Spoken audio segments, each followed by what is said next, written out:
Cowboy, you've looked more into Siddhis than I think most people that I know. Would you Oh say yeah, that something like Siddhis that would override certain rules that we are operating under would one point hundred to? fifty percent. Yeah, absolutely. And there are like specific ordained paths through life that are given to people of like heroic qualities. And when they say hero, they don't mean like what you're thinking. Like you could cannibalize people and be a Yes. hero. Well, just like in the And Or Bible, Audie right? They had Murphy. like men of Audie renown. Murphy.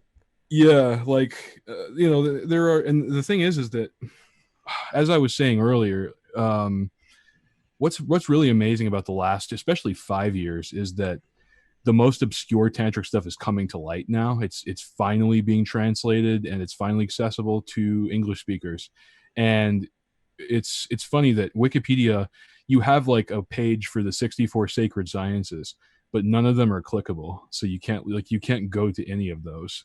And there's like an entire lineage of teachings just for how to awaken your master in the morning properly with music. Like there's been like 1,000 years of development just for that are all written down.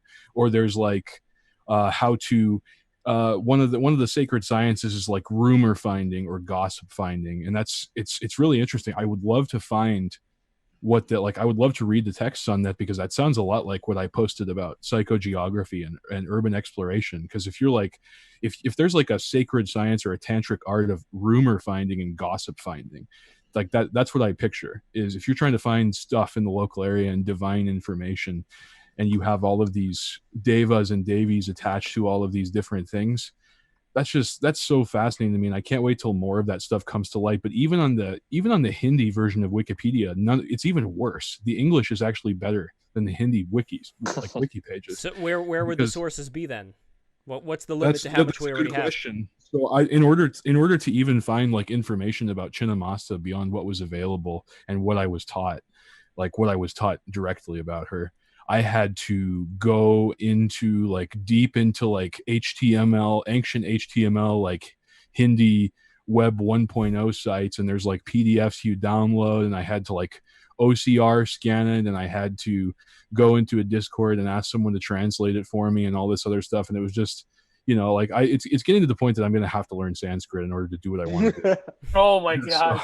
Powerful. Yes. That's That's a very good powerful. point to be at. yeah, so but Sanskrit isn't that hard to learn. And what's cool about Sanskrit, Luke Smith brought this up, and he's got like a tech channel, but he's a linguist, and he specializes in ancient languages.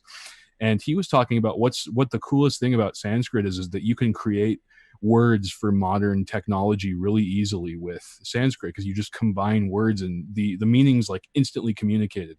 Like you could call the internet like world lightning that communicates information or something like that, or like a way to, and people get it. Like you'll get the gist of what it means. And that's what's so cool, is that you can compound these different terms together, and it's apparently not that hard to learn. And I'm saying that now quite arrogantly. I bet it'll be a lot harder to learn than I think. But anyway, getting back to Siddhis, and this connects to the lack of information available. There's only like a few of the Siddhis that are actually taught in these lineages, or most of them you can't read anything about. And most of the ones that you find on Wikipedia, like that's just a tiny number of them. There's way more than that. Like there's a Siddhi I know of that someone told me about, who knows this kind of stuff, where you can right before you die, you can die in your body, predicting your death, and then reincarnate back into your body. And supposedly there's some guru in Kerala who lives in a cave, like out in the jungle, and he's like 250 years old, and he's reincarnated twice into his own body. And like there's a bunch of people that say they'll bring their like retarded kids there, and he'll touch their head, and then all of their problems disappear. I want to go meet this guy. We gotta bring Because Chris apparently- Chan. We gotta His bring name Chris is Chan to Ang. this guy. Yeah. Yeah, and that's one of many stories. And like totally sane Westerners go there, and there's a guy on YouTube talking about how another guru would tap eggs and turn them into like live chickens, and they'd like a live chicken would hatch out of an egg. Or there's like, and then Well, or you'll have like it's just amazing that Just drink there's them all raw. this stuff. I'll There's give all you this stuff we don't know. I'll give you an example of a Siddhi. So I have an Indian friend who grew up in an environment where her she also had a guru in a way. Like her grandfather, he was a pandit, and the Siddhi that she has allows her to look at anything and be able to just magnify it, going into the cells and the molecules. At least that's how she explains it to me. So it's a very interesting thing. I wonder if you heard about that. I've heard about that one. The most interesting one I've heard about was the ability to sense consciousness within objects, to like sense if an object is alive or not. There's like a whole procedure for getting these siddhis, and they're usually accessible through the fierce devis and devas. So there's always like a caveat. Like, you're either going to have to be this extremely divine person that goes about like maybe even multiple lifetimes to accumulate this, but then there's like these expedient methods. Like there's a huge human sacrifice uptrend, like uptick right now in parts of India. Like there's tons of human sacrifice happening right now, where there'll be like a dispute between two families, and then someone will sacrifice a child to curse the other family. Like, just look up human sacrifice India on Google, you'll find stories from like last month.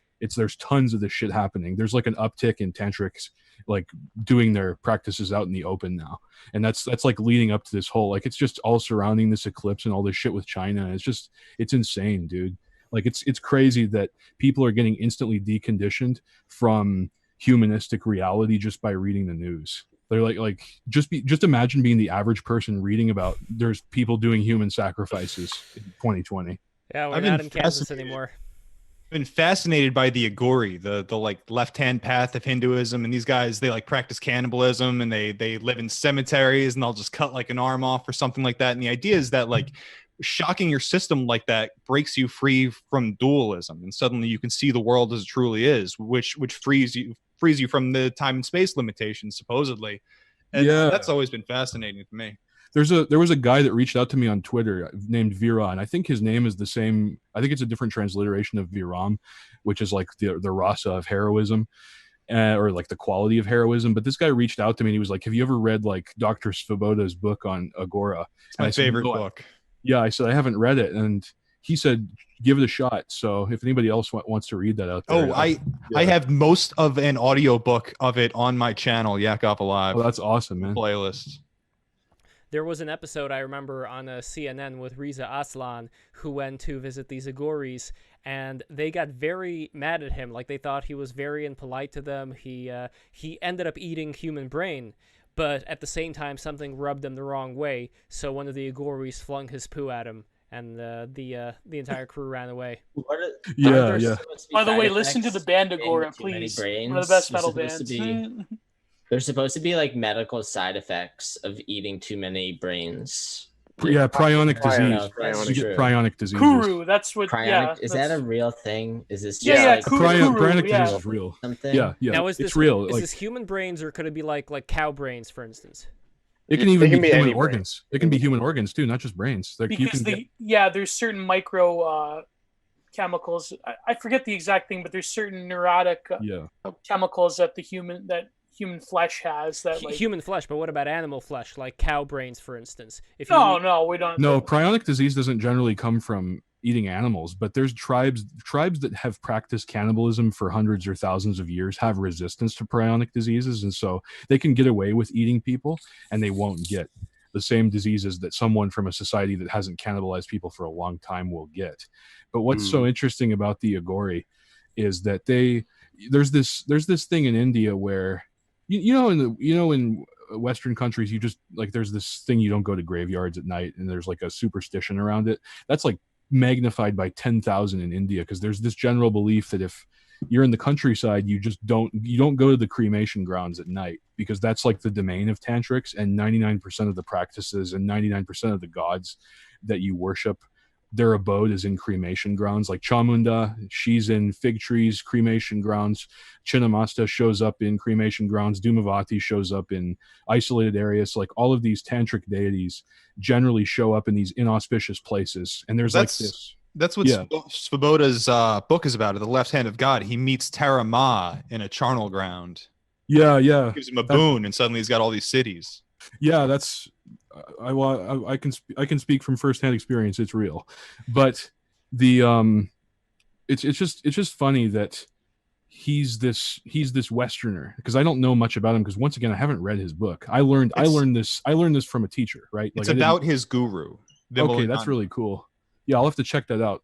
It's pretty interesting though how well respected he is in India, and how he kind of like led a revitalization of Tantra in like the public eye, because there's there's a lot of the guys that are just like street magicians that are just pulling tricks for like news channels, but then there's like the guys that are really out there like meditating and smearing themselves in human ash.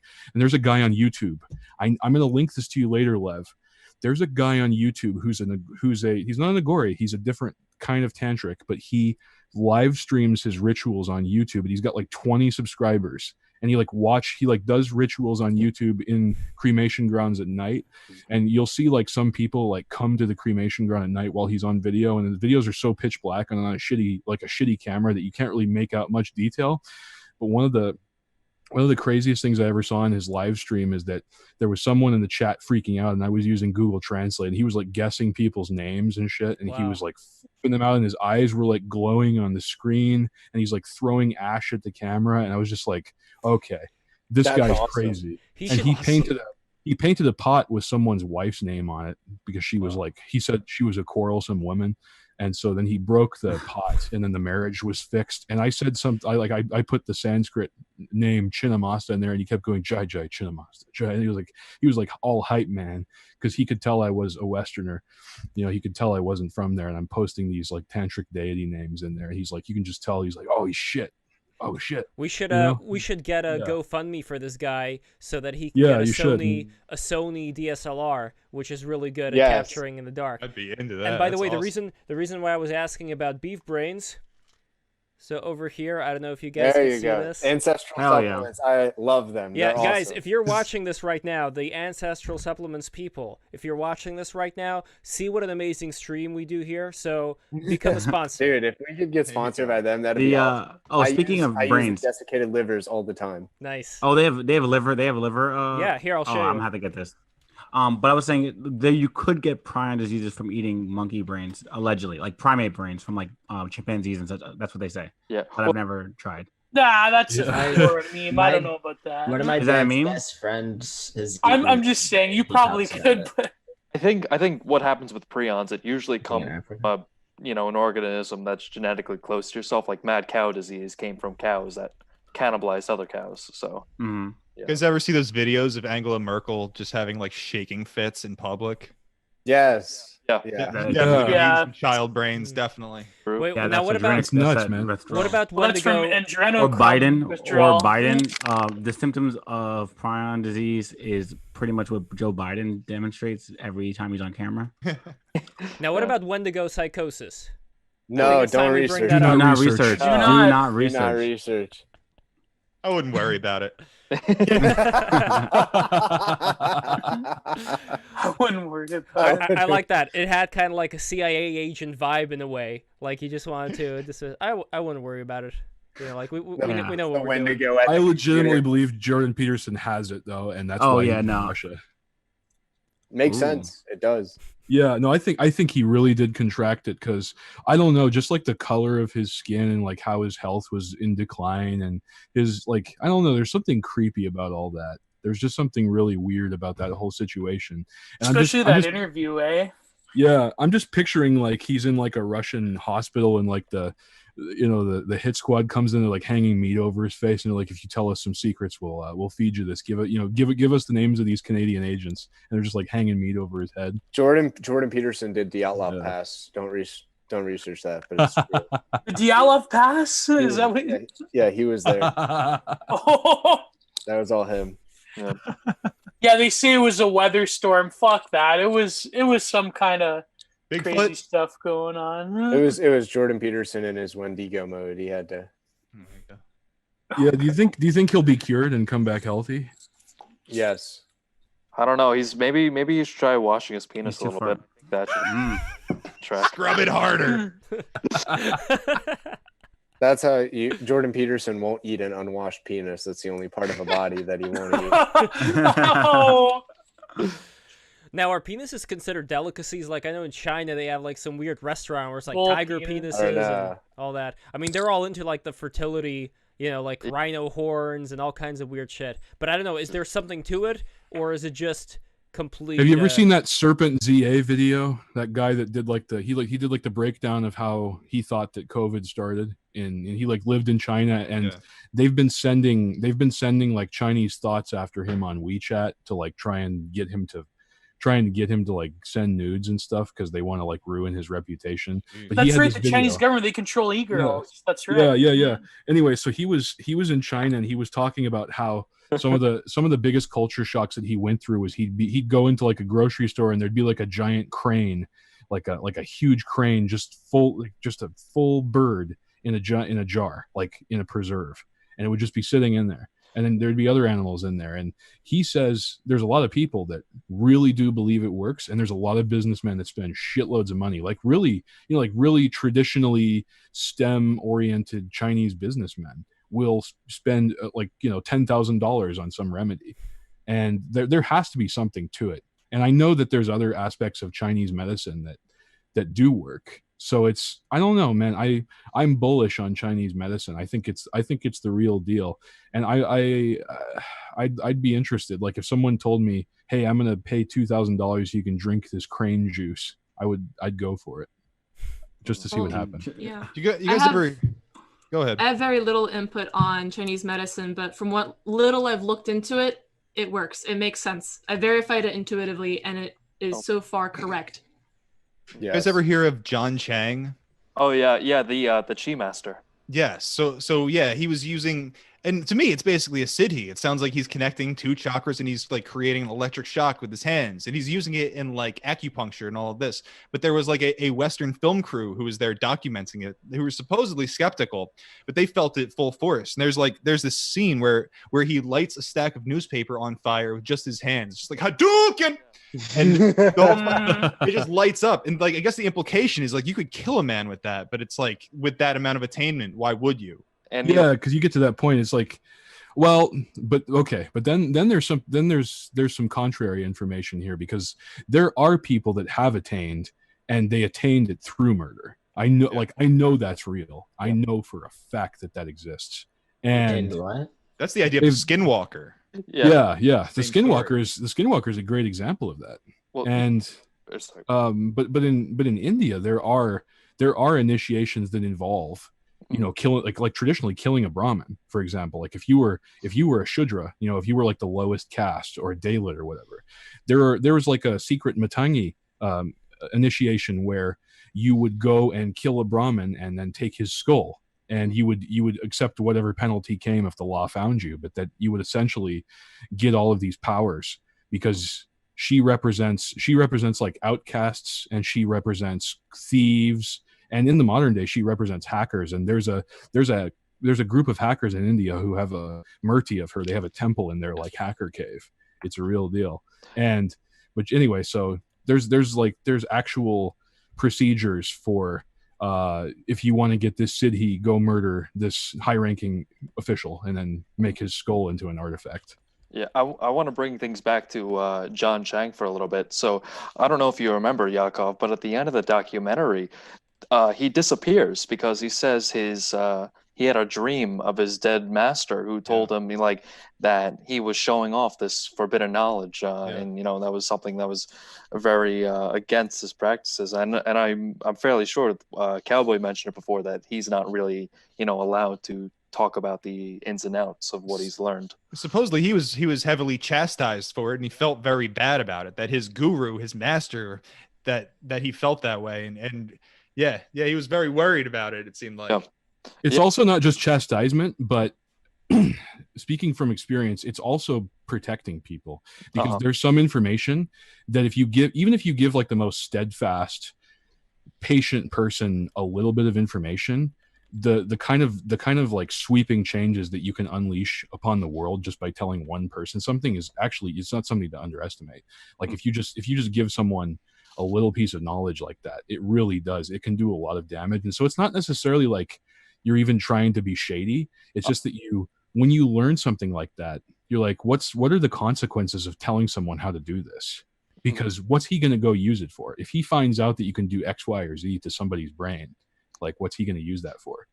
Exactly. And the other thing that freaks me out is that when you learn that this stuff is possible, you're thinking, what the fuck are these gigantic think tanks doing? Yeah. Because if a guru out in the forest can figure out how to do this, like what is the CIA doing?